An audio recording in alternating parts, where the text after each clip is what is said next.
اس کے باوجود اگر کوئی احساس پایا جاتا ہے کسی علاقے میں بلوچستان کے عوام میں کہ ان کے پاس ان کے جو حقوق ہیں جو کہ ایک زندگی کے امن و امان کے، ان کی سہولیات کے بنیادی سہولتیں، تعلیم اور صحت، یہ چیزیں نہیں پہنچی، تو ہمیں پھر سوچنا پڑے گا کہ یہ جو ہمارے تمام چیزیں جو ریسورسز پرووائڈ کی یہ کیوں وہاں تک نہیں پہنچ پائیں. اور میں اس کی وجہ بتا دیتا ہوں آپ کو کیوں نہیں پہنچ پاتی.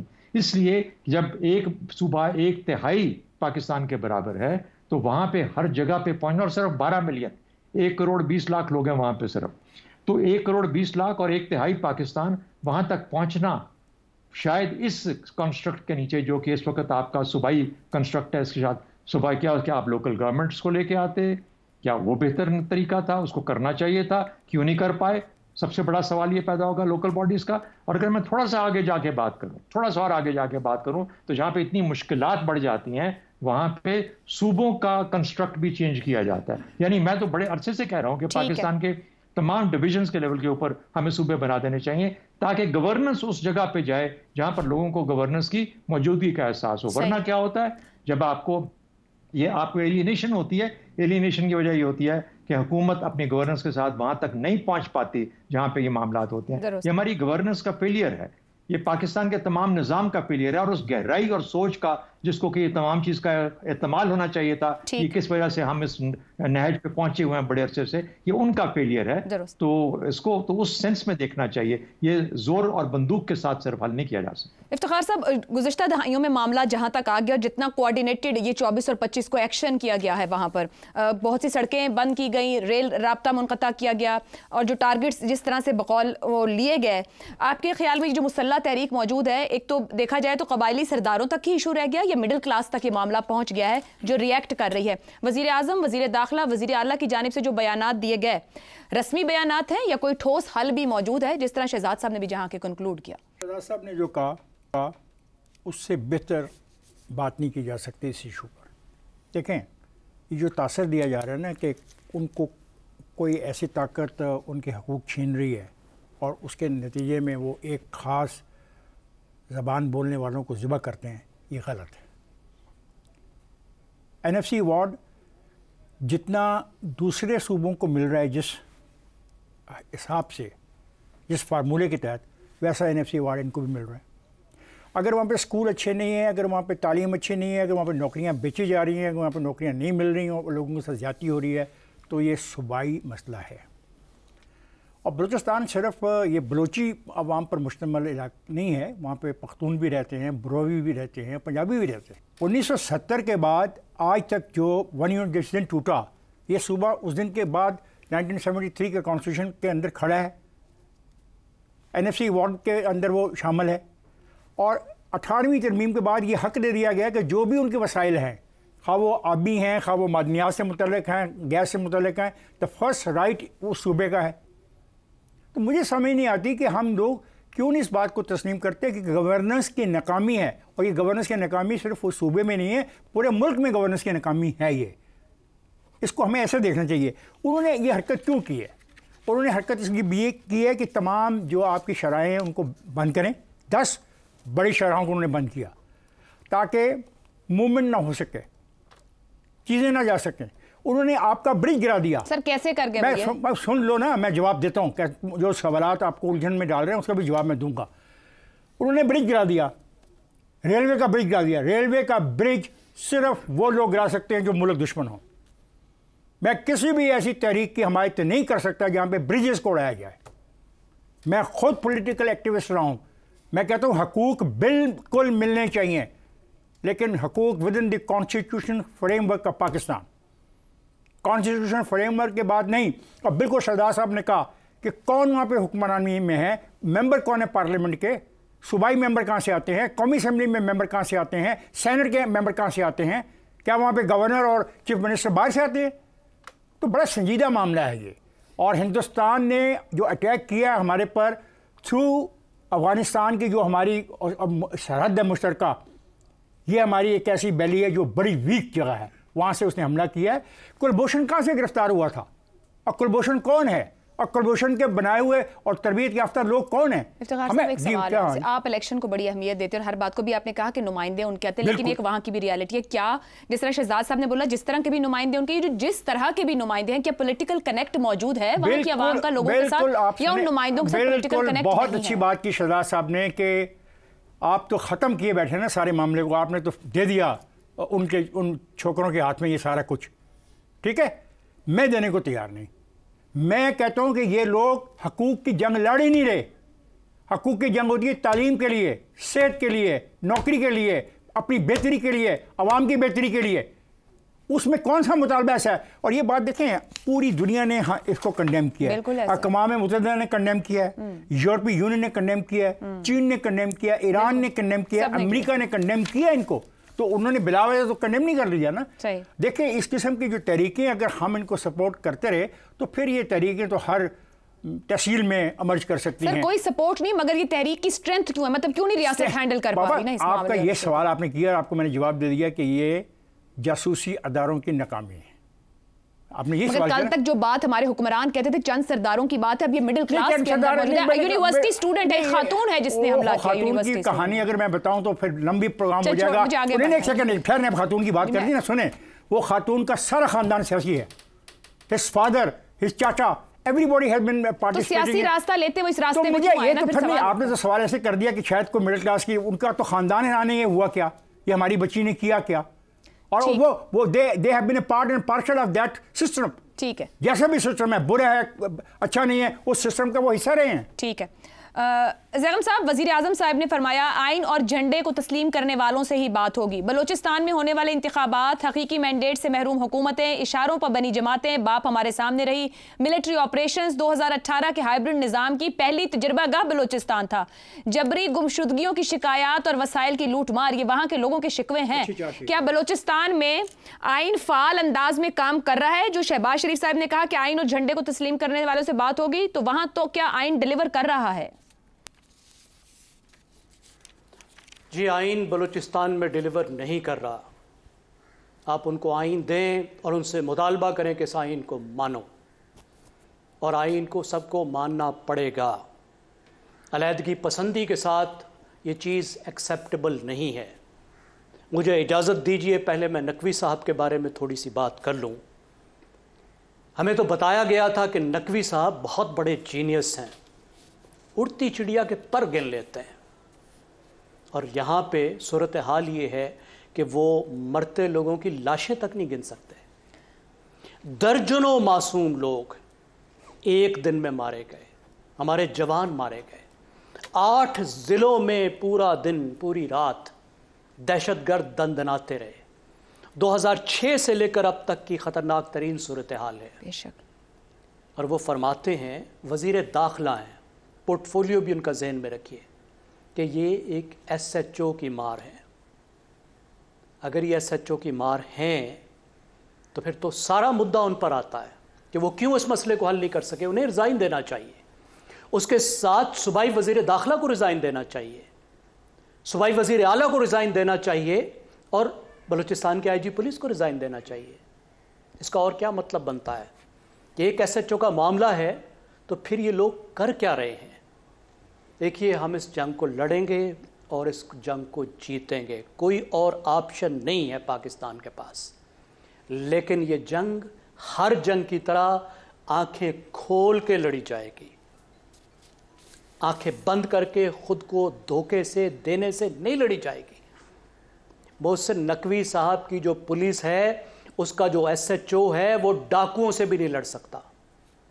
10 12 ہمارے پولیس کے جوانوں کو ڈاکو ایک حملے میں مار دیتے ہیں. یہ ایک نئی ویو ہے جس کے اندرونی پہلو بھی ہے اور جس کا بیرونی پہلو بھی ہے. اور خطرناک بات یہ ہے کہ ایک پراکسی ٹیررزم کی شکل لے چکی ہے. ٹی ٹی پی کے ساتھ یہ جڑ چکی ہے. جدید ترین اسلحہ اس کے پاس آ چکا ہے. تو ایک سائیڈ وہ ہے کہ جو ہم نے ان لوگوں کا صفایا کرنا ہے جنہیں بندوق کے علاوہ کوئی زبان نہیں آتی، جنہوں نے اپنے لیے موت کا انتخاب خود کیا ہے. ان کی جگہ قبرستان ہے اور انہیں قبرستان بھیجا جائے گا. لیکن اس سے بڑا چیلنج، یہ آسان چیلنج ہے، بڑا چیلنج یہ ہے کہ ہم یہ سپلائی جو ان کی ہے، نوجوانوں کی جو سپلائی ان کو دستیاب ہے، اس کو بند کیا جائے، بلوچستان کے عوام سے ان کو الگ کیا جائے، بلوچستان کے عوام پہ جو ان کا نیریٹو کا بڑھتا ہوا اثر ہے اس کو ختم کیا جائے۔ جو آپ نے باتیں بتائیں تھوڑی ہی صحیح، لیکن مڈل کلاس کے پڑھے لکھے لوگ ان کے دھوکے میں کیوں آ رہے ہیں، ان کے چکر میں کیوں آ رہے ہیں، اتنی بڑی ناکامی ہمیں کیوں دیکھنی پڑ رہی ہے؟ دیکھیے، بلوچ پاکستان کا موسٹ انٹیگریٹڈ ایتھنک گروپ ہے، بالکل الگ تھلگ نہیں ہے باقی پاکستان سے۔ کیا آپ کو معلوم ہے کہ اس وقت بھی جو صدر پاکستان ہیں وہ بلوچ ہیں؟ میں ایران میں تھا، زہدان میں میں نے پوچھا، میں نے ایک بلوچ سے پوچھا تمہارا گورنر کون ہے، بلوچ ہے؟ اس نے کہا نہیں۔ میں نے کہا مجھے بتاؤ تمہاری یادداشت میں کتنے بلوچ گورنر ہیں؟ اس نے کہا کہ یہاں تو کوئی ضلع کا سربراہ بھی بلوچ نہیں ہوتا، تم صوبے کے سربراہ کی بات کر رہے ہو۔ ٹھیک ہو گیا۔ زیدان یونیورسٹی کے اسٹوڈنٹ سے میری بات ہوئی، میں نے کہا کتنے یونیورسٹی میں بلوچ ہیں؟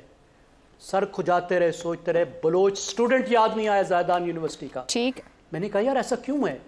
اس نے کہا یار سکول کی تعلیم ہوگی تو یونیورسٹی تک پہنچیں گے نا۔ تو حل یہ ہے کہ ہم جو سیاسی مسئلہ ہے، جو سیاسی پہلو ہے، اس کا سیاسی حل کریں، ٹھیک، نوجوانوں کو واپس انٹیگریٹ کریں۔ بڑی اچھی آخری میں آپ کو بات جو ہے، شہزاد صاحب نے ہمیں ایک فگر بتائی کہ 1,20,00,000 لوگ، 1,20,00,000 لوگ کتنے بنتے ہیں؟ 12 لاکھ خاندان۔ ہم 12 لاکھ خاندانوں کو خوشحالی نہیں دے سکے ان کے اپنے وسائل استعمال کرتے ہوئے، درست بیگم صاحب، ہم ان کے دکھوں کا مداوع نہیں کر سکے، انہیں اپنے ساتھ نہیں جوڑ سکے۔ یہ سب کچھ کرنا ہوگا، تب ہم آگے بڑھیں گے۔ ٹھیک ہے حماد صاحب، سیاسی پہلو ہے اور سیاسی حل تلاش کرنے کی ضرورت ہے۔ قومی دھارے کا حصہ بننے والے جو سیاست دانوں اور نمائندگی کی بات ہوئی آغاز میں، وہ کیا ان انتہا پسندوں کے آگے بے بس ہوتے جا رہے ہیں؟ اگر ہو رہے ہیں تو کیوں ہو رہے ہیں؟ ان کا نیریٹو کیوں آگے آ رہا ہے؟ مڈل کلاس کیوں حصہ بن رہی اس انتہا پسندی کا؟ یہ ٹھیک ہے، آپ نے جو سوال کیا ہے اس میں بنیادی بات ایک ہے۔ پہلی بات تو یہ ہوئی کہ ہمیں اقرار کرنا ہوگا کہ ہم نے آج تک جتنی پالیسی بلوچستان پر بنائی وہ کامیاب نہیں ہو سکی ہے، اور یہ پالیسی جو ہے یہ 77 سال کی پالیسی کی بات ہو رہی ہے۔ وہاں پر ہم 5 تو اعلانیہ آپریشنز کر چکے ہیں، اور اس کے بعد بھی وہاں پر کسی نہ کسی شکل میں آپریشن چلتا ہی رہتا ہے۔ اور یہ جن آپریشنز کا میں ذکر کر رہا ہوں، ان میں سے 2 میں تو ہم نے ایئر فورس بھی استعمال کی تھی۔ اور ویسے اس کا مطلب کیا ہوتا ہے؟ اس کا مطلب ہوتا ہے کولیٹرل ڈیمیج۔ اس کا مطلب ہوتا ہے کہ اگر آپ کا ایک ٹارگٹ ہو تو کئی دفعہ آپ کو پورا گاؤں بھی ملیا میٹ کر دینا پڑتا ہے۔ یہ جو ہم بات کر رہے ہیں نا کہ یہ لڑکے کہاں سے آ گئے، اور اب تو عورتیں بھی آ گئیں اور اتنے بڑے جلوس آ گئے، یہ بات سمجھیے کہ یہ دوسرے دہشت گردوں کے ساتھ ان کو ملائیے مت، یہ مکس مت کیجئے۔ یہ جو دہشت گرد ہیں جن کے خلاف ہمیں آخری حد تک جانا ہے اور پاک کرنا ہے اس چیز سے، وہ ایک سیپریٹ چیز ہے۔ لیکن ان لوگوں کے مسائل کو سمجھنے کی ایک دوبارہ ہمیں کوشش کرنا چاہیے اور سنجیدہ کوشش کرنا چاہیے۔ دیکھیے، ہماری کوتاہیوں کی جو فہرست ہے وہ میں نہیں گنوانا چاہتا، لیکن اتنا ہم جانتے ہیں کہ اس مسئلے کے حل کرنے کے لیے کوئی نئی بات ہی کرنا پڑے گی نا۔ جو ہم نے آج تک طریقے آزمائے وہ تو ناکام ہو گئے ہمارے۔ تو ہمیں کیا کرنا چاہیے؟ ہم نے وہاں پر کیا چیز ہے جو آج تک وہاں پر ہم نے استعمال نہیں کی، اختیار نہیں کی؟ کیا ہمیں وقت آ گیا ہے کہ آئین کے مطابق اس صوبے کو چلانا چاہیے؟ ہم بار بار کہہ رہے ہیں ہم نے وہاں پہ الیکشن کرائے، کیا ہم نہیں جانتے کہ وہاں کس طرح کے الیکشن ہوتے ہیں؟ ہم نے تو 100 کہانیاں وہاں سن رکھی ہیں اور آن گراؤنڈ دیکھ رکھا ہے کہ وہاں پہ الیکشن کی کیا شکل ہے۔ دیکھیے، ہمیں مزید خود کو دھوکہ نہیں دینا چاہیے۔ ہم ریاست کی پالیسی کو ہی فردر کرنا چاہتے ہیں، but at the same time we need to diagnose it right. ہمیں بیماری کی سمجھ تو آنی چاہیے نا۔ ہم نے آج تک جو کیا اس کا نتیجہ تو ہمارے سامنے، وہ کس طرح ہم دہراتے جائیں؟ ہم کہیں جی دوبارہ ہم یوں شروع کر دیں گے۔ بندوق استعمال کیجئے، لیکن یہ جنگ فقط بندوق کی جنگ نہیں ہے، یہ گلاب کے پھول کی بھی ضرورت ہے اس میں۔ ہم نے آئین کی بات کی، اس کے ساتھ جڑے ہوئے ہیں سارے انسانی حقوق۔ یہ آئین دیتا ہے آپ کو سارے انسانی حقوق، بنیادی حقوق جن کی پاسداری کی ضرورت ہے. میں مسنگ پرسنز اور جبری اغوا ان ساری تفصیلات میں نہیں جانا چاہتا، لیکن ہمیں بہرحال وہاں آئین اور اس کے تحت وجود میں آنے والی ایک ریپرزینٹیٹیو گورنمنٹ، وسائل کی منصفانہ تقسیم، ہمیں یہ باتیں کرنا چاہیے اور ہمیں لاؤڈلی کرنا چاہیے. یہ دیکھیے اب یہ پھر پنجابیوں کی لاشیں آ گئیں یہاں پر، گھروں کے سہنوں مر جب لاش پڑی ہوتی ہے نا تو جذبات کی سطح کچھ اور ہوتی ہے، اس وقت بہکانے والے لوگ بھی آ جاتے ہیں. پنجابی شوونزم کو مسلسل ہوا دی جا رہی ہے، میں مسلسل دیکھ رہا ہوں سوشل میڈیا پر بھی اور ادھر ادھر. یہ وقت نہیں ہے، یہ نفرت انگیز بیانیہ جو ہے اس سے خبردار رہنے کی ضرورت ہے. ہم نے یہ پہلے دیکھ رکھا ہے نا، وہ آپریشن سرچ لائٹ ہوا تھا نا 25 مارچ کو 70 میں، تو یہ مغربی پاکستان آپ کا کہتا تھا کہ بالکل ٹھیک ہے اڑا کے رکھ دو ان لوگوں کو. وہ ہم اکثریت کو غدار قرار دے رہے تھے اس وقت، ہم نے اکثریت کو انڈین ایجنٹ قرار دے دیا تھا. یہ غلط طریقہ، یہ نفرت انگیز بیانیے کے نتائج ہوتے ہیں. یہاں پر یہ ایسا نہیں ہونا چاہیے. ٹھیک. نقوی صاحب کے بارے میں اگر دو فکرے میں بول لوں، بہت ہی ارسپانسبل بات انہوں نے کی ہے، ہائیلی ارسپانسبل اسٹیٹمنٹ. وہ شاید یہ اظہار کرنا چاہ رہے تھے کہ اسٹیٹ کے پاس بڑی پاور ہے اور اسٹیٹ کچھ بھی کر سکتی ہے، لیکن یہ کیا بات ہے؟ آپ کہہ رہے ہیں ایس ایچ او کی مار ہے. انہوں نے کہا محاورتاً بھی کیا کہنا چاہیے ایسا؟ نہیں، یہ دیکھیے آپ نے ابھی کل اپنی جانیں گنوائی ہیں، شہید گنوائے ہیں. آپ 77 سال سے لوگ گنوا رہے ہیں وہاں پر، ہزاروں ہمارے جوان شہید ہو چکے ہیں، اور آپ پوری دنیا اس میں سپر پاور تک آ جاتی ہیں وہاں پر کھیل کھیلنے کے لیے، کبھی سی پیک کے نام پر، کبھی ایک لمبی فہرست ہے. یہ 48 سے شروع ہوا معاملہ، جب افغانستان ڈیورنڈ لائن کے بعد سے معاملہ شروع ہوا تھا. لہٰذا اس بات کو اس طرح کہنا میرا خیال ہے یہ بہت ہی غیر ذمہ دارانہ اسٹیٹمنٹ. ٹھیک ہو گیا جی. ایک بریک کی طرف کی رائے آپ کے سامنے ہے. بریک سے واپس آئیں گے تو بات کریں گے ہم یوٹیلیٹی سٹورز حکومت بند کرنا چاہتی ہے اور ملازمین اسلام آباد میں 3 دن سے احتجاج پر ہیں. اس بریک کے بعد پروگرام میں ایک بار پھر خوش آمدید. حکومت کی جانب سے یوٹیلیٹی سٹورز کی بندش کے اعلان کے بعد ملازمین نے اسلام آباد میں دھرنا دے رکھا ہے. تاہم حکومت کی جانب سے ان کے ساتھ مذاکرات بھی جاری ہیں. ملک بھر میں قائم یوٹیلیٹی سٹورز کے مجموعی اثاثہ جات کی مالیت 53 ارب روپے بتائی جاتی ہے. جمعے کو قائمہ کمیٹی سینٹ کے اجلاس میں حکومت کی جانب سے بتایا گیا تھا کہ وفاقی حکومت یوٹیلیٹی سٹورز بند کرنے پر غور کر رہی ہے اور ملازمین کو دوسرے اداروں میں ایڈجسٹ کیا جائے گا. اس حوالے سے بات کرتے ہوئے وفاقی سیکریٹری صنعت و پیداوار کا کہنا تھا کہ حکومت غیر ضروری کاروبار سے باہر نکلنا چاہتی ہے اور یہ کہ وفاقی حکومت اب ملک بھر کے غریبوں کو مہنگائی سے بچانے کے لیے براہ راست ریلیف دینا چاہتی ہے. یہ بھی تجویز ہے کہ بے نظیر انکم سپورٹ فنڈ کے ذریعے رقوم براہ راست مستحقین کے اکاؤنٹس میں منتقل کی جائیں. ملک بھر کے 64 ریجنز میں 4530 یوٹیلیٹی سٹورز قائم ہیں. سن 2021 میں جاری کی جانے والی رپورٹ کے مطابق یوٹیلیٹی سٹورز کارپوریشن کے 53 ارب روپے مالیت کے اثاثے ہیں. یوٹیلیٹی سٹورز کارپوریشن کی یونین کے سیکریٹری عارف شاہ کہتے ہیں کہ یوٹیلیٹی سٹورز کے مجموعی طور پر 12,000 سے زائد ملازمین ہیں.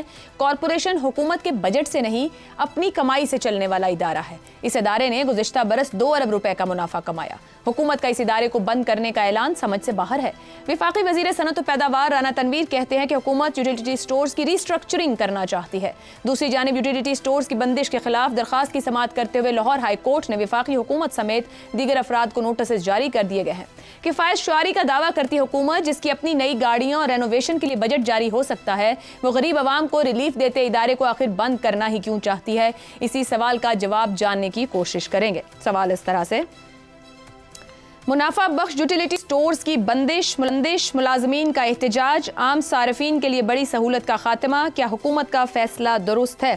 زیغم صاحب، گزشتہ 3 سال سے یہ ادارہ منافع میں ہے، 19-20 کے آگے کے اگر ہم اس کے نمبرز دیکھیں، بند کرنا بہتر ہے؟ حکومت نہیں بوجھ اٹھا سکتی یا پھر عوام کے ساتھ زیادتی ہے؟ کیا درست فیصلہ کیا ہے؟ دیکھیے عائشہ، پہلی بات، یہ غریبوں کو ریلیف دینے کا ادارہ نہیں ہے. یہ حکمرانوں کے فوٹو کھنچوانے کا ادارہ ہے. اچھا. کس طریقے سے کہ یہاں جو سبسڈی دی جاتی ہے وہ جنرلائز سبسڈی ہے. جو دکان پر پہنچ جائے، سبسڈائز چیز خرید لے تو اس کو مل گئی. تو وہاں کون پہنچتا ہے؟ اسلام آباد میں جہاں میں بیٹھا ہوں یہاں 90% جو یوٹیلیٹی سٹور ہیں وہ امیر، خوشحال، اپر مڈل کلاس علاقوں میں قائم ہیں. شاید کوئی ایک آدھ مڈل کلاس علاقے میں ہوگا. سلمز میں غریبوں کی جگہ پہ ایک بھی نہیں ہے. گاڑیوں پر لوگ آتے ہیں، سبسڈائز چیزیں لے کر چلے جاتے ہیں. تو یہ جس کو کہتے ہیں سمبولک ریلیف، کہ حکومت یہ دکھاتی ہو دیکھو جی ہم نے غریبوں کے لیے کیا کر دیا، غریبوں تک کچھ نہیں پہنچتا. غریبوں کو وہ پہنچتا ہے جو براہ راست غریبوں کو دیا جائے. جو متبادل بتایا گیا میں اس سے اتفاق کرتا ہوں. غریبوں کو براہ راست وہ رقم دیں، وہ مدد دیں جس سے انہوں نے جو راشن خریدنا ہے اس کو وہ خریدیں. یوٹیلٹی سٹور کوئی سروس نہیں کر رہے، یہ صرف 12,000 لوگوں کو نوکری دے رہے ہیں. زیغب صاحب کیا منافع بخش ادارے کو بھی بند کرنا درست ہے؟ ایگری ود آپ؟ جی کہیے. جی اس سال میں یوٹیلٹی سٹور کو 60 ارب روپے کی سبسڈی دی گئی ہے. کیا اس سبسڈی کے بغیر یہ منافع بخش ہوگا؟ میں نے اس کی شیٹ نہیں دیکھی، میرے حساب میں یہ بالکل منافع بخش ادارہ نہیں ہے. 60 ارب روپے کی سبسڈی حکومت اس ادارے کے ذریعے سے ضائع کرتی ہے. میں دنیا میں نہیں جانتا کہ کوئی ادارہ صرف اس وجہ سے چلایا جائے کہ وہاں لوگوں کو ملازمت دی جائے. ہم پی آئی اے کو اس لیے چلاتے ہیں، ہم نے سٹیل مل اس لیے چلایا ہے. یہ کہہ رہے ہیں کہ ہم کھپا دیں کہ ان کو کھپا دیں. میرے خیال میں بہت آسان طریقہ ہے، اس کو پرائیویٹائز کر کے انہیں ملازمین کو دے دیں. انہیں کہے بھائی تم سرکار کی نوکری نہیں لو، یہ منافع بخش ادارہ تمہارا ہوا، تم اس کو چلاؤ، کماؤ اور کھاؤ. ٹھیک ہے، ٹھیک ہو گیا. شہزاد صاحب، لاہور ہائی کورٹ میں درخواست دی گئی ہے اور ان کا موقف ہے ان کے جو ملازمین ہے کہ منافع بخش ادارہ ہے، سالانہ 25 ارب روپے ٹیکس ادا کرتا ہے. یوٹیلٹی سٹور کا خالص منافع 2 ارب کا ہے جو لاسٹ ایئر کا بتا رہے ہیں، اور اس کو بند کرنا آپ کے خیال میں درست فیصلہ ہے یا نہیں؟ نہیں، میرے خیال میں درست فیصلہ ہے، اور میں بالکل ایگری کرتا ہوں زیغم صاحب سے. یہی جو منافع بخش ادارہ ہے ان کے ملازمین کو بیچ دیا جائے، ان سے کہا جائے کہ کوئی آپ گورنمنٹ کے ملازم نہیں ہیں، آپ اس کو چلائیے اور منافع کے اندر چلاتے جائیے. اصل میں یہ نوکری کا ایک بہانہ بنا ہوا ہے، اور حکومت کے اوپر یہ نوکری لاتے لاتے ہم یہ نہیں دیکھتے کہ صرف اس کو کتنی تنخواہ ملتی ہے، اس کے بعد جو اس کے بعد کے لوازمات ہیں وہ ایڈڈ بوجھ ہے جو کہ حکومت برداشت نہیں کر سکتی. اور حکومت کا کیا کام ہے کہ اس مسئلے میں پڑے BISP. اور دوسری بات، یہاں پہ لوگ اصل میں زیادہ تعداد میں لے جا کے پھر جا کے اپنی دکانوں میں پرچون میں بیچتے ہیں. یہ جو ایک کرپشن کا اینگل شروع ہوا ہے یہاں پہ یوٹیلٹی سٹورز کے اندر، یہ بھی اپنی ایک عجیب سی چیز رکھتا ہے. میں جلدی سے پہلے پوائنٹ کے اوپر آنا چاہتا ہوں. 2 نقطے اٹھائے گئے کہ وہاں پر آئین نہیں ہے یا آئین کے مطابق کام کرنا چاہیے. وہاں پر ویسا ہی آئین ہے جیسا کہ پاکستان کے باقی صوبوں میں ہے. اور اگر باقی صوبوں میں کسی قسم کا کوئی ایسا ہنگامہ اور تشدد اور قتل و غارت نہیں ہوئی تو اس صوبے میں بھی حق نہیں بنتا کہ اس کی جگہ ہو. دوسری بات، الیکشن کی بات کی گئی کہ ہمیں پتہ ہے کہ وہاں الیکشن کس طرح کے ہوتے ہیں. وہاں الیکشن ویسے ہی ہوتے ہیں جیسے باقی پاکستان میں ہوتے ہیں، لیکن باقی پاکستان میں یہ معاملات نہیں ہوتے. ہاں یہ بات ضرور ہے، جنوبی پنجاب ہو، اندرون سندھ ہو، یا فار دیٹ میٹر باقی علاقے جو کمزور اسی طریقے سے افیکٹڈ ہیں. لیکن وہاں پر اس قسم کے رویے، اس قسم کا تشدد، اس قسم کی اشتعال، اس قسم کی جو ایک جنون ہے اس کی کیفیت نہیں ہوتی. میرا خیال ہے کہ اس طرح کے رستے، اسکیپ روٹس دینے کی ضرورت نہیں ہے.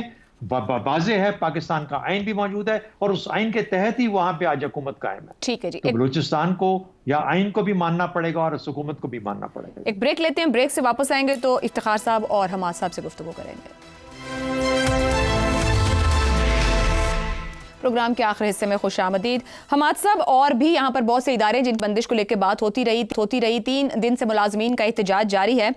کیا واقعی یہ عوام کو ریلیف نہیں ہے؟ یوٹیلیٹی سٹورز کے ذریعے بند کرنا درست ہے؟ کیا واقعی منافع بخش ادارہ نہیں ہے؟ منافع بخش ادارہ تو نہیں ہے، میرا خیال یہ پہلے ہمیں کریکٹ کر لینا چاہیے. ان کے ریونیوز میں مسلسل پچھلے 3 سالوں میں اضافہ ہو رہا ہے، اس سے شاید ہمیں یہ اشتباہ ہوا کہ وہ پروفٹ میں نہیں ہے. اس طرح وہ 50-60 ارب کی جو سبسڈی ہے جیسے زیغم صاحب نے کہا وہ درست ہے بات، ورنہ تو اس کی کوئی توقع نہیں بنتی کہ اتنے ایک ادارہ اگر ان سب میں سے اب پیسے کما رہا ہو اور اس کو بند کرنے کی بات کی جائے، یہ تو ممکن نہیں ہے.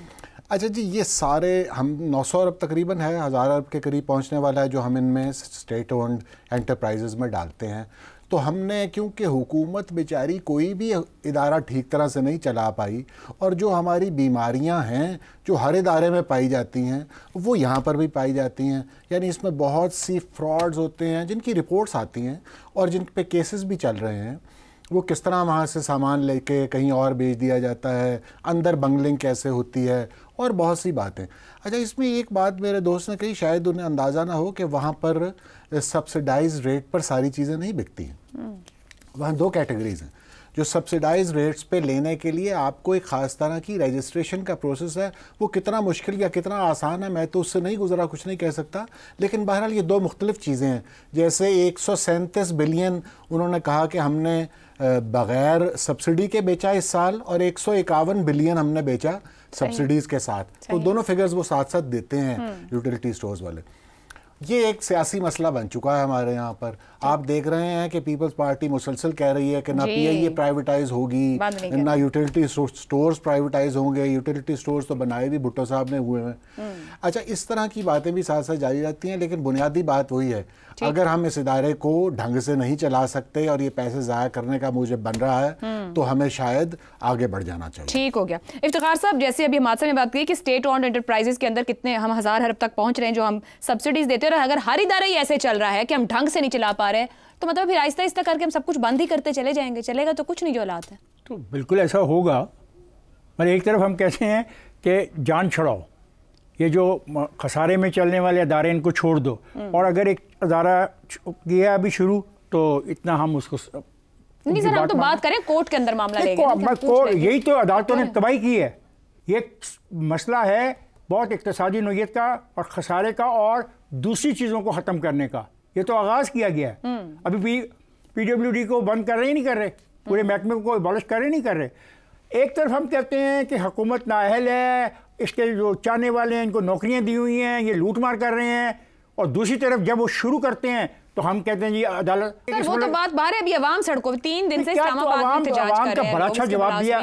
میرے تینوں دوستوں نے بڑا واضح اور کھل کے جواب دیا، اور میں تینوں دوستوں کی باتوں سے اتفاق کرتے ہوئے یہ مطالبہ کرتا ہوں کہ ان تمام اداروں کو بند کرنا ہوگا جن کی پچھلے سال کی جو رپورٹ ہے، آڈٹ رپورٹ، وہ خسارے میں جا رہے ہیں، تو ان کو ایسے سے بند کریں اور یہ جان چھڑائیں. اور یہ بڑی اچھی بات ہے کہ اگر 60 ارب روپے کی سرمایہ کاری سے 2 ارب روپے کا منافع کمایا جا رہا ہے تو مجھے بتائیں 60 ارب روپے کی سرمایہ کاری لائیں گے کہاں سے؟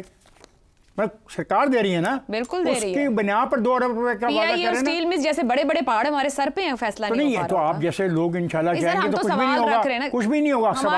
یہ سوالات رکھے جاتے ہیں، یہ سوالات ہی رکھے جاتے ہیں کہ پاکستان کے اقتصادی ڈھانچے کے ساتھ ہو کیا رہا ہے، اس پہ دباؤ کتنا ہے، ہم کس مصیبت میں پھنسے ہوئے ہیں، اور کیا ہم اسے نکل سکتے ہیں یا نہیں نکل سکتے. وہی سوال تو ہے کہ ہم یہاں پہنچے کیوں ہیں اور کیسے پہنچے کیوں ہیں. یہ کوئی بحث نہیں ہے پہنچے کیوں ہیں. بحث یہ ہے کہ دنیا کے اندر جو بڑی ریاستیں ہیں انہوں نے پرائیویٹائزیشن کے عمل کو کیوں شروع کیا، یہ چھچر نے کیوں شروع کیا، غلطی کی اس نے؟ نو جناب، اس کی ریزننگ ہے آہستہ آہستہ سرکار کو ان کاروباری اداروں سے نکلنا ہے، کیونکہ سرکار کا کام کاروباری اداروں کو چلانا نہیں ہے. یہ صرف اس میچ کے لیے ہے کہ لوگوں کو سیاسی طور پر نوکریاں دی جائیں. کنکلوڈ کریں گے. پینل کا متفقہ فیصلہ ہے کہ درست پرائیویٹائز ہونا اور جلد از جلد ہونا بہت ضروری ہے، کیونکہ حکومت ریاست یہ بوجھ جو اقتصادی ہیں نہیں اٹھا سکتی ہے. آج کے پروگرام سے اتنا ہی، اجازت دیجیے. اللہ حافظ.